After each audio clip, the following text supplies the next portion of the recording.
Welcome back to the United Pubcast, the podcast, the official Man United Supporters Club here in Sydney for a good episode, Larry. I'm very excited for this one, but unfortunately, all these clubs around the English Premier League, Manchester City, they're announcing players, they're confirming players. Arsenal are confirming players, and Man United just unfortunately just sort of confirm in attendance at training. That's our main thing at the moment, seeing who shows up, and obviously the main man hasn't, and we'll obviously dissect that in a little bit, but. Larry, good to see you as always, but obviously the star of the show is here at the bottom of the screen. There's no introduction to Man United fans. Adam McKola from Stretford Paddock. How's things, my man? I'm doing well, thank you, boys. How are you guys doing? Trying to stay dry. Larry, you're about to be flooded, I think. Yeah, I am. Hey, can I just tell you, every time we have a guest on this show, Adam, he just disrespects me. It's always like, oh, all right, Larry, yeah, all right, but on to the guest. Yeah, cheers, mate. Like, you can still respect me. I'm sure he disrespects you when there's no guests as well, though, right? Oh, you know what? I'll tell you, when we get to Melbourne, my round, Adam gets a drink, J Moddy gets a drink, Tom's not getting an offer. It's like Ronaldo. Like I do have respect, but I just show it in a different way. I'm happy to go elsewhere. But we'll obviously dissect all that with Cristiano Ronaldo. But there are a lot in the live chat. So please do leave a like on the video. That would be great if you are in the live chat. There will be many sort of comments finding. So apologies if I don't get to everything. There are a few sort of bits of breaking news which we'll dissect in regards to Christian Eriksen. It looks like maybe Terrell Malacia has completed his medical as well. So we'll touch on those things as we sort of go. But obviously we have seen the thumbnail. We're going to touch a little bit on pre-season at the end. But Adam, Cristiano Ronaldo, I think the last time we had you on here was almost this time last year when Cristiano Ronaldo had signed, was saying, is he going to play this first game of the season against Newcastle or whatever the situation was at the time? There was this excitement around his return. Fast forward 10, 11, 12 months, and looks like at the end of his return, it does look like he potentially is on the outer. So just sort of sum up your feelings over the last sort of 24 hours of this news. It surprised me, to be fair, because I thought after the initial wave of rumours that he could leave, I thought once that kind of fizzled out, I thought, all right, surely it's too close to, pre-season and everything. He'll be back in with Man United. So I was disappointed at the timing of it. In terms of him possibly leaving, I mean, it could be a blessing in disguise for ERIK ten Hag that he can just move on now rather than later. But the only concern for me would be, would the club replace Cristiano Ronaldo or would we be left with what we already have? That's one of the concerns for me. Because if we replace him, then I know it's difficult to replace a goal scorer like Cristiano Ronaldo, but I'm sure it wouldn't be the end of the world, especially starting a new team under Ten Hag. But if this, becomes an issue, and we've got no replacement lined up, we're kind of trying to force him to stay. He wants to leave, and it's not ideal start for Ten Hag's reign, is it? So I'm disappointed at the timing of it. I wish it came earlier in the transfer window, but maybe it is a reaction to United's business so far, and if so, if news like Christian Eriksen and Terrell Malacia is going to be potentially confirmed, and possibly Frankie de Jong, if we hear those confirmations, maybe that will appease Ronaldo a little bit. But yeah, it'd be weird to see him in the Europa League.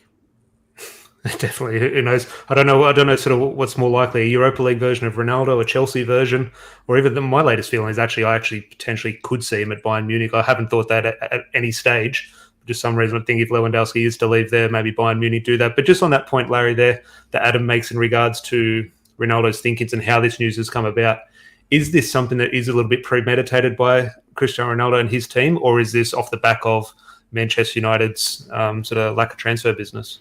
Well, I think the really interesting point will come on Adam's point. If United, by the end of this week, sign Christian Eriksen, you got Malacia signed, and then Frankie de Jong, you get those three over the line. Does Ronaldo still leave? Because I think the relationship with the fans... Look, I mean, there are still components of the fan base that say, move him on, or, he doesn't love the club, etc. But if you manage to get those three players in and Ronaldo still leaves, based on the commentary of United aren't doing the business, I don't know if that really holds weight. So he has to be careful here, I think, Ronaldo. And look, obviously, we don't know him personally. Does he care about his legacy or not? But he is a United legend in many respects, right? He's the last player to wear a Manchester United shirt and wear the Ballon d'Or, or win the Ballon d'Or, I should say. So the concern for me isn't just is he leaving. He needs to think about what his long-term reputation will be with Manchester United fans should he leave in that fashion. Well, Adam, we look at it and I agree there, Larry. But Adam, in regards to Cristiano Ronaldo, it's all this. Is this presence? I don't want to say he's bigger than Manchester United, but we do see the sort of the narrative that does surround it. He is this huge presence, and I'm just thinking that we look at his body language when he gets substituted or he doesn't get a pass, and we dissect and analyze everything about him. I'm just thinking if he's unhappy and he wants to leave, I'm just thinking, is there a future for him at Manchester United if they decide not to sell? Because Paul Pogba wanted to leave for 5 years. He still played games for Manchester United. So I'm thinking, is there a situation where Ronaldo has his heart set, he still performs in a red shirt? I think if he's at United, he performs regardless. I think Ronaldo's an ultimate professional. But in terms of, Cristiano Ronaldo, I think the reasons he's asking to leave, I can understand them. When you look at his stature, and you look at how big, he expects to be in the Champions League. He expects to be challenging for trophies. If he doesn't feel we can do that, then I understand why he wants to leave. But on the flip side, you see a narrative at the moment that some people are better off without Cristiano Ronaldo around the club, and those kind of things. And I think that says more about those other players that maybe would feel better off without Ronaldo than it does about Ronaldo. I think Ronaldo's pressures to win trophies, I think that's a good pressure. But I think because of the dressing room, maybe he stands out more as the odd one out than he should do or he had done in the past. Because in the past, we would have had, pretty much every player demanding trophies, demanding to win things. And now I think Cristiano Ronaldo kind of probably stands as one of a few or one of on his own. So I can understand why he wants to leave. It's just the timing that disappoints me. Unfortunately, and we're talking about timing, Adam. We talk about time, and I don't have Twitter in front of me, but I've seen one or two people in the live chat and just seen one or two things pop up on my phone that Christian Eriksen has been announced. So we know you're a busy man in regards to Manchester United and content and everything. So we'll try and sort of keep this nice and short because I'm sure you'll be doing plenty of things around Christian Eriksen. I predicted this on the 1st of July. I was wrong. If that is confirmed, do let me know. But that is in the live chat that is likely to be announced. I mean, David Ornstein is pretty much, spot on, isn't he? Yeah. He's one of a very few that if he says something, you usually go, well, that's happening. So I think it's. What are your thoughts? What are your thoughts on the signing as a whole? One, the player, but obviously the piece of business. Is it something that was a priority for Man United, or should it have been done sort of after the sort of main men were sort of got over the line? You can argue whether it's a priority because obviously he could play in Bruno Fernandes' position. But I think we need quality in this team. He can also play a little bit deeper in the midfield. And when you look at the way Ten Hag wants to play, he wants to play a football that's, passing, moving, going to have good pass retention, going to be able to play the tricky passes. And I think Christian Eriksen fits into that. I know he's never played for Ten Hag, although he has the Ajax links, but he trained with him for a period of time before he went to Brentford. So maybe Ten Hag's seen something there. We've seen him in the Premier League performing. And he's only 30 years old. I know he's had obviously his health issues and stuff, but I think it's a shrewd bit of business, especially when you look at the players that have left United: Pogba, Mata, Lingard. So if we think he's replacing, he's probably getting paid the same as what Juan Mata was. You know what I mean? So I think it's a good bit of business. It brings us depth as well, which we lack in the midfield. When you look at the midfield at the moment, let's say we don't get Frankie de Jong, we've still got Fred and McTominay, and that's not good enough. So we need Christian Eriksen is one. Quality. Look, definitely agree. And Christian Eriksen is one, Larry. I've had plenty of discussions with you. The player, 100% love it. When the news first broke a few weeks ago, I was thinking, yeah, you take the player, but is it the exact type of business we need to do at the moment? Now, if this has been verbally agreed and it's announced that Christian Eriksen has signed a deal with Man United, here I am. I'll get a Christian Eriksen shirt. Absolutely love the guy. I'll fall in love with him. I'll do 6 hours of YouTube sort of scouting on him for the next couple of hours. But I'm just thinking, is that just the excitement of a fan? I go back to this point at Brentford. If he's a Brentford player, another Brentford player, and performed those 11 games from January to the end of the season, are we clamouring to sign that player? Like, has his performances at Brentford warranted a move to Manchester United? I'm not saying they haven't. I just haven't watched enough of Brentford. I'm just thinking, are we going off a little bit of sort of his past duties at Tottenham and Inter Milan? Oh, even so. I mean, he did stand out at Brentford. Don't want to rewrite history. He did stand out. But the impressive thing is he obviously didn't play football for 7 months prior. And to come back in the fashion he has, and he's one of those players, I compare him to Juan Mata, not like for like, obviously, but in terms of he's got all the technical ability and he's an intelligent footballer. If you actually look at United's squad at the moment, quality lacking, obviously, but there's not many intelligent players on that football pitch. In terms of defensive positioning, in terms of awareness, Harry Maguire doesn't even scan when he's defending. So that's just basic defending 101. But Eriksen's intelligent. He understands space. He understands his passing range. He's accurate. He's good at terms of set pieces, which offers United another option. Outside of Bruno Fernandes, I can't think of another renowned set piece taker in the United squad. So all in all, you'd have to say it is a good deal, even if it is as a backup to Bruno, or if Ten Hag finds a way to utilize him in terms of that midfield trio. I think it's a really good signing, astute sign of business as well, considering it'd be a free transfer.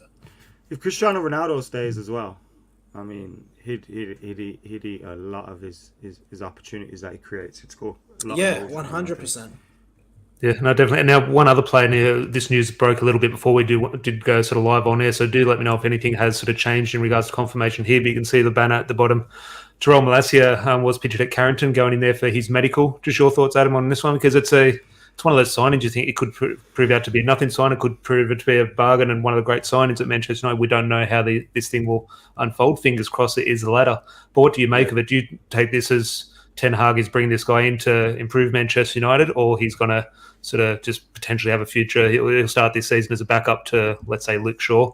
And just your thoughts on the Luke Shaw and Tellez situation. I haven't seen a whole lot of him personally, but from what you read about him and stuff, obviously Ten Hag's watched him closely in the Eredivisie, so he's got an awareness of it.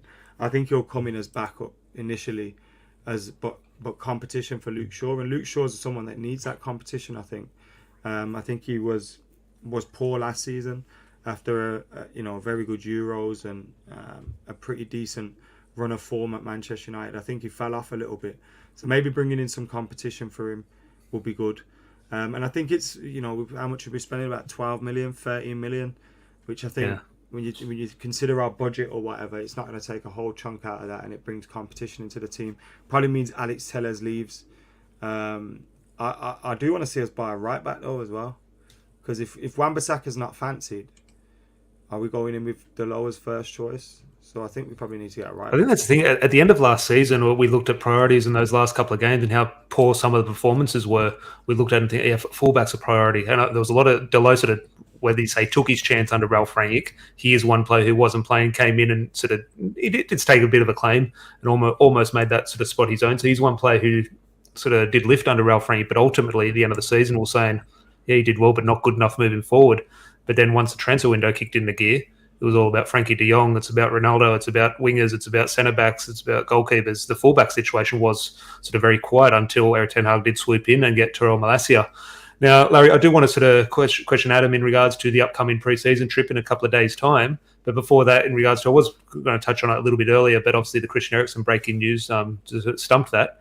But just Frankie de Jong, just 30 seconds. What's the latest? What's happening with that? Is this something we're very confident? We sat at the pub last Monday, said he's going to be a Man United player by the end of the week. That week had passed. He's not a Man United player. So we'll prove him very wrong with that. I'm losing a little bit of confidence on this one.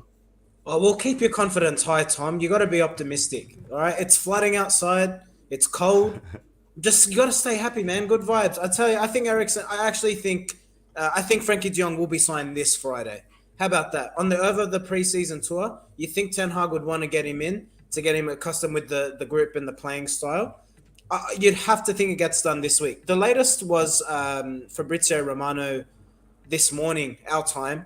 So it'd be night on your side of things, Adam. But the latest was Laporta obviously came out saying we want to keep Frankie de Jong.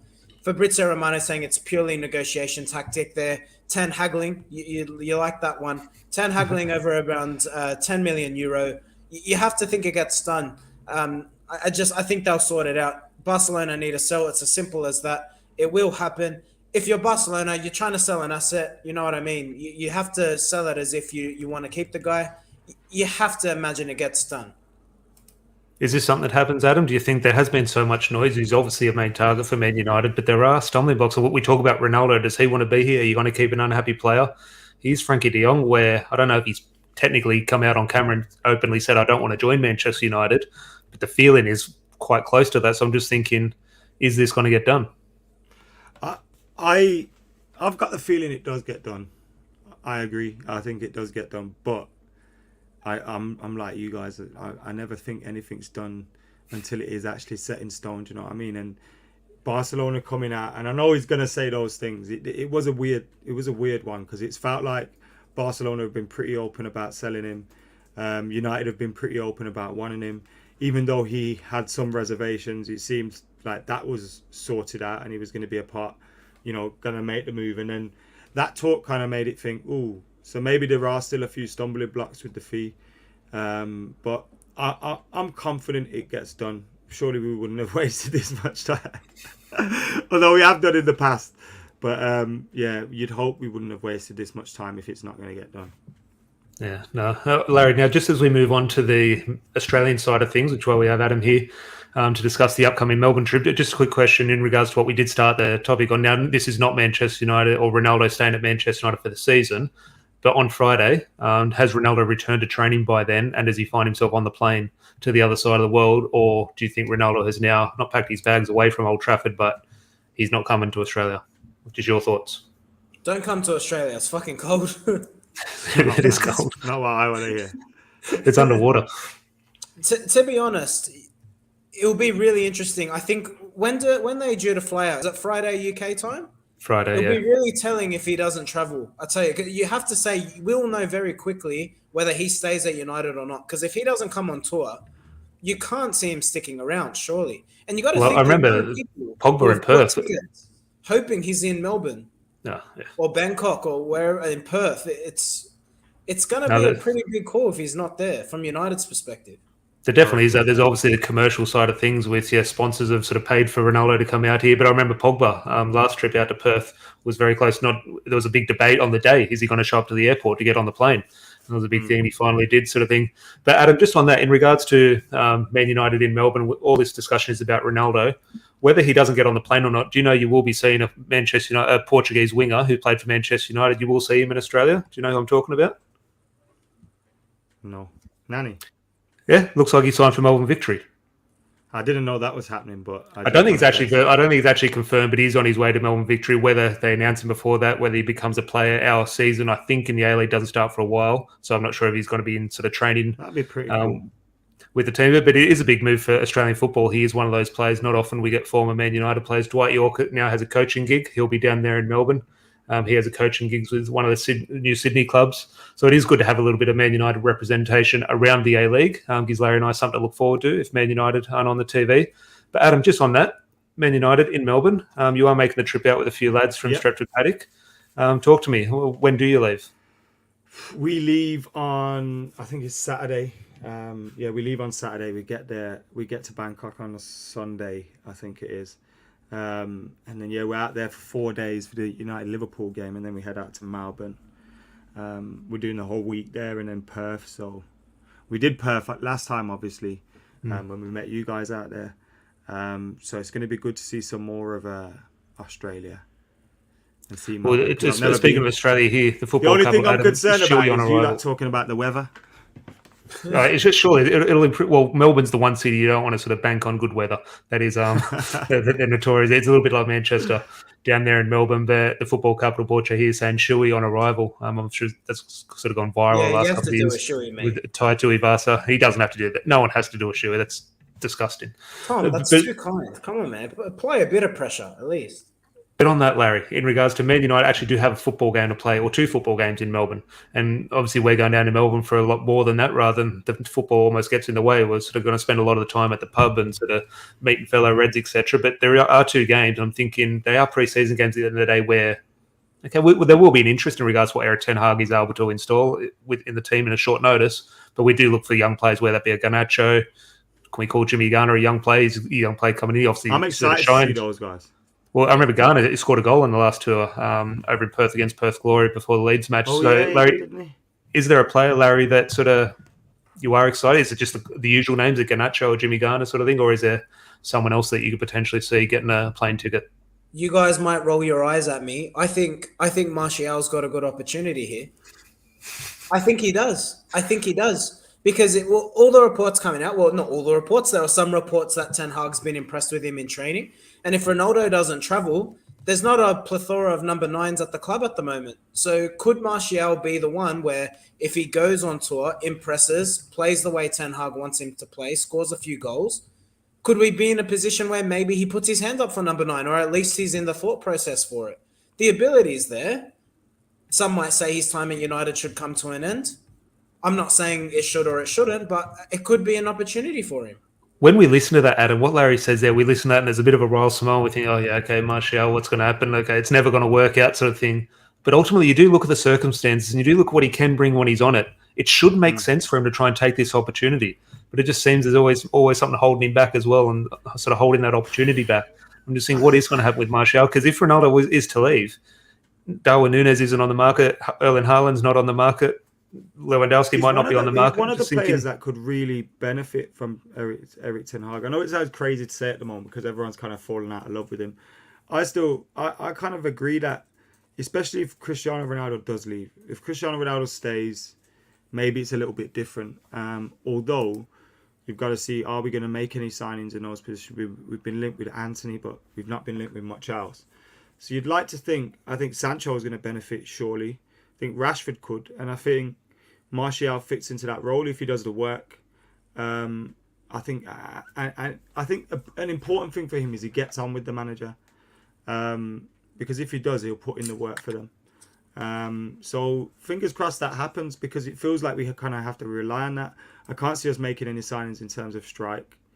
Marcus Rashford's probably going to be used out on the left or the right a little bit more. So outside of Cristiano Ronaldo, who have we got? It's just Anthony Martial. So if he could do something, that'd be good. But I'm excited to see Hannibal Mejbri. Yeah. That's who I want to see. I really think he could come on for Manchester United. I think James Garner could potentially go back out on loan. Ethan Laird could go back out on loan. Garnacho is obviously going to be involved with the first team. But I think Hannibal Mejbri is one that I don't think he needs to go out on loan. I think he could be involved quite soon.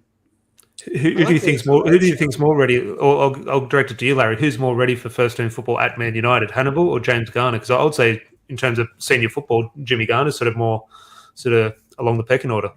Yeah, I have to agree with you, Tom. I get the appeal with Hannibal, and if anyone who's watched him in the under 23s and under 18s and 19s before that, all the ability in the world. He plays with aggression, and I think if you look at United's current midfield, there's a lack of aggression there. Now, I know people might say McTominay plays with aggression, but the problem with McTominay, there's not a lot of footballing ability to go with it. I think Hannibal's got a bit of both, and that's what you want.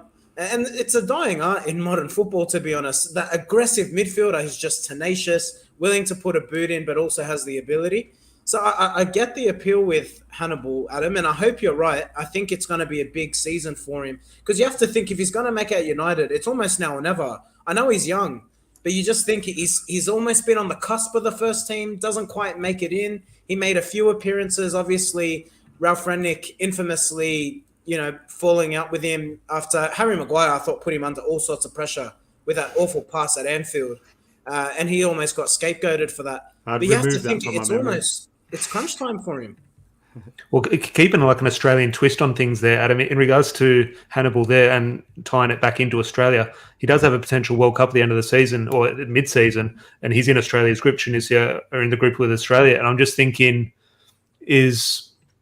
what would Hannibal? Yes, he does want to stay at Man United. Obviously, that's where he'd like his career to be. But if he could see first-team football elsewhere, could he actually be one of the players who actually maybe pushes through for a loan to sort of work his way into that Tunisia squad? I mean, he's been playing for them. I don't know much about his position in the team there, but I'd assume he's been playing for them enough already that he'd probably think, let me take my chance at United, because he's been part of the squad anyway. So I think with Ten Hag being in there, I think a lot of players will approach this differently. Now, if we go out and sign 3-4 central midfielders, then maybe he does leave. Do you know what I mean? But we're not going to do that. What's his best position, Adam, you think? Do you see him as a number 10? Do you see him as in one of the midfield three? In maybe the 8 position. Yeah. He could play further forward as well, maybe, as he's a little bit. Do you think that number 8 position, and I think what you allude to there, Adam, is that it's a number 10, but actually maybe suited a little bit deeper. And we've seen with Bruno Fernandes sometimes what's we're going to line up with. We're going to line up with 2 8s or 1 8 and 1 number 10. And some of maybe the goals and assists haven't come there, but some of Bruno Fernandes' better performances have come in that deeper role where he plays a more they're very rare, but when he plays a little bit more composed, maybe he doesn't have the goals or assists, but his performance is a little bit better. And do you think that's a little bit of a not dying art, but something we could see a little bit more under ERIK ten Hag, whether that be a Bruno playing deep or a Christian Eriksen playing. We think of Christian Eriksen as a number 10, but could he play a little bit deeper in a sort of midfield role? I'm a bit worried about Bruno. You know, I don't. I think he's one of them that can either massively thrive under Ten Hag, or he's just not going to gel with Ten. I think it's a bit of. Do you think Ronaldo impacts that? Possibly, Ronaldo leaves. He takes on a bit more of a leadership role. You know, there are those maybe benefits to Ronaldo leaving in terms of other players in the dressing room, in terms of how they approach leadership. No matter how wrong I think it is, I think people will still benefit from that and probably come out of their shell again a little bit more. But I think Bruno has to get tactically, he has to get it right. And I think one of the things that has let him down at times at United hasn't been his goals and his assists and those kind of things. It's been tactically when he's kind of, you know, just ran out of position or given the ball away and not played to a. But then you might argue that comes with frustration from the team not having a general plan. And maybe when the team has a general plan and we've got our tactics in play and we've got quality around him, Bruno Fernandes will benefit from it. So it could go either way. I hope he benefits from Ten Hag though, because if he does, and we get him back performing and we get Rashford back performing, I think we've got quality there. But based on last season, you know, it looks like a long way back, but these players have quality in them and they have the potential to do well. So hopefully Ten Hag can work with them. Can I make a point on Bruno there? And you're right in what you're saying, but he loses the ball a lot. I agree. But what you said there around, could that be because of the way the team is performing? Well, Kevin De Bruyne lost the ball more than anyone else in the Premier League last season. But you never hear anyone talking about it because but it's Manchester the manner, City I think. Yeah. I think when you see Bruno, I think he's great. Do you know what I mean? He plays with his heart on his sleeve, though. Yeah. And you can see that frustration at times, and that boils out in him just lumping one over the bar. I think De Bruyne plays to a better system, and maybe that's how Bruno will benefit from United having a forward-thinking coach that gets players into the positions that Bruno will thrive in. But there are times where his frustration boils over, and it goes too far. Do you know what I mean?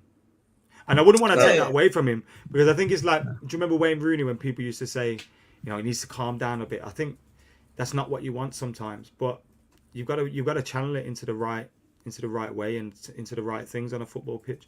And I don't think Ten Hag will stand for him just getting angry and booting the ball at the goalkeeper. I think it's one of those ones in regards to, I have no issue with a player losing the ball. As I say, the best players in the world, one of the things they do most often is lose the ball. But Adam's right there. I remember the one that does spring to mind with Bruno Fernandes is that last game of the season against Crystal Palace, where he just gets a throw and he just loops it over his shoulder. It results in a goal for Crystal Palace.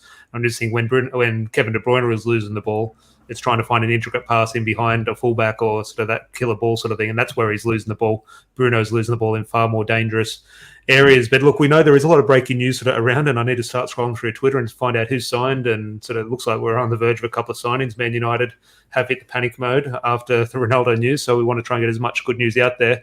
So just to finish up just a little bit more just on the Man United tour in Melbourne. Adam, just a little bit more about that, like which lads are coming out from Stratford Paddock, and just you mentioned a little bit earlier about the Perth tour, but what does it mean for you guys as a channel? So then a group of lads as well coming to get to the other side of the world. And I wouldn't say you can tell me if it's any different, but treated like celebrities or not, maybe not quite, but along those lines. Like, what does that feel like? Because at the end of the day, you are just that Man United fan, but you will have guys going up to you, buying you a beer, sort of thing, asking for photos, sort of thing. What is that like? It's still weird to me. It's still new to me, and I still obviously enjoy those interactions. Are great because, like you say, I'm just another Man United fan. Do you know what I mean? And to be out there watching United and seeing all these different supporters from around the world is crazy, because I don't think I quite appreciated what fans around the world went through until I went out to some of those places and watched games with them or those kind of things. So I'm really looking forward to it. And obviously there's the added bonus of going to places that I've been to Perth before for the last game, the last pre-season, but I've never been to Melbourne. So it'd be great to go there as well. And going to all the fan events and stuff like that is really fun as well. We went out to a few last time, so if there's anything going on, just let us know. We'll be there. It's myself, Jay, Joe, and one of the other lads, Callum, are coming out. Steve's not coming out this time, unfortunately. He's just had his op and things like that. So he's not coming out with us, unfortunately. But yeah, we'll be out there and we'll be getting stuck into everything. Well, a lot in the live chat are talking about sort of catching up with a couple of beers in our pub in Melbourne. Will be the Crafty Squire in Melbourne. That'll be our pre-match venue. We'll obviously be meeting there as well. Just set up today, the Thursday before the first game. We'll obviously have a night there as well to get everyone sort of in the mood before the weekend does kick off. But it will be the Crafty Squire for those pre-match events. And if we are able to organise any events with former players, with those ones travelling, Man United haven't made it easy at the moment in regards to organising events. They've made it quite tough for the supporters club. So bear with us, be a little bit patient. We will get something done with some of the former players, but it will very much be sort of last minute. But Larry, anything to add before we do sort of wrap up? Justin's got a question in the comments, Adam. Who won the poker game on the kickoff channel? Who won it the other day? It was Brian won it the other day. So True Geordie won it the other day. I think the highlights will be up, but the full thing should be on Twitch still. I'm enjoying all that stuff. Look, I'm sure everyone does sort of follow Adam, but the link is in the title to Adam's channel. I'm sure everyone is to subscribe. We're going to play some poker out in. Should we have a little United table? Do that. Go find a poker room. I'll take Tom's wallet and we'll go have a night on the town. We can go to Crown Casino. Actually, we'll round up loads of. I think we're staying near there, so that's perfect. We can. Yeah, we can go play some poker, get loads of reds on it. No, it definitely sounds good. We're counting the days. Taking loads of Australian dollars. Australian dollars. Don't mate, against the pound, you'll basically be $2 up already. If any of it can go into Man United these days. Yeah, definitely. If any of it can go into Man United's transfer fund, that would be appreciated. But as I said, there is a bit of breaking news. Maybe Man United do have their act together. But as I said, Adam's. The link to Adam's channel is in the title. I'm sure everyone is subscribed to Stretford Paddock as well. Make sure you are. As I said, the lads will be down here in, as I said, counting a couple of days. I leave on the 13th of July down to Melbourne. So I'm there for a week, Wednesday to Wednesday. I think a lot in the live chat are doing the same. So not long till we catch up for a beer, Adam. Obviously supporting United. ERIK ten Hag'S, not his first game. You'll obviously be there for his first game against Liverpool, which is kind of overlooked. I know it's pre-season, but it's always a big occasion when you do play Liverpool. So that'll be interesting. And then it'll probably be the one time we'll all be saying the title's coming up. I can say that's what pre-season's all about, isn't it? Just getting excited because one of the highlights of the last tour was Ollie at the wheel after we pumped Leeds 4-0 when that was running around the ground for 20 minutes at the end of the game. What a time to be alive! Definitely. And Larry, pleasure as always, mate. Thanks, gents. Look, final thoughts just before we finish. Ronaldo pressures United, saying he questioning the ambition, and all of a sudden we've got here we go for Christian Eriksen. Ornstein's confirmed it. Malasia's about to be confirmed, and now it's all eyes on Frankie de Jong. So maybe Ronaldo gets his wish after all. Is there something in that, Adam? Is there a Rooney comparison to 2010 in regards to when he signed that?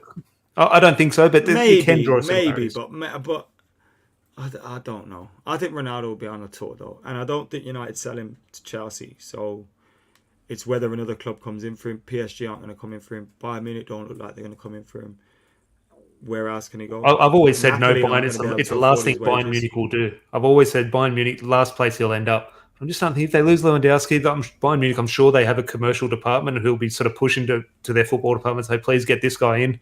He's going to go there. He'll win a Bundesliga. He'll add that to his CV, which Lionel Messi doesn't have. He'll be very much top goal scorer in Germany, you'd think. So I'm just saying, the more I think about it, if Bayern Munich want to get it done, it's something I haven't sort of envisaged, but I could see that happening. But as I said, I hope he stays.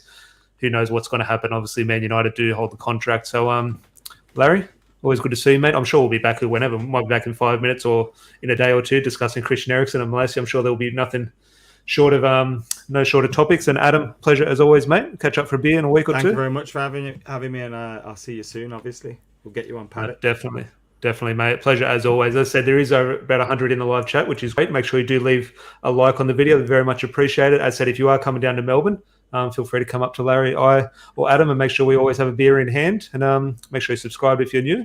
Until then, we'll chat to you when we chat to you, probably very soon in regards to Man United signings. Until then, see ya. Cheers.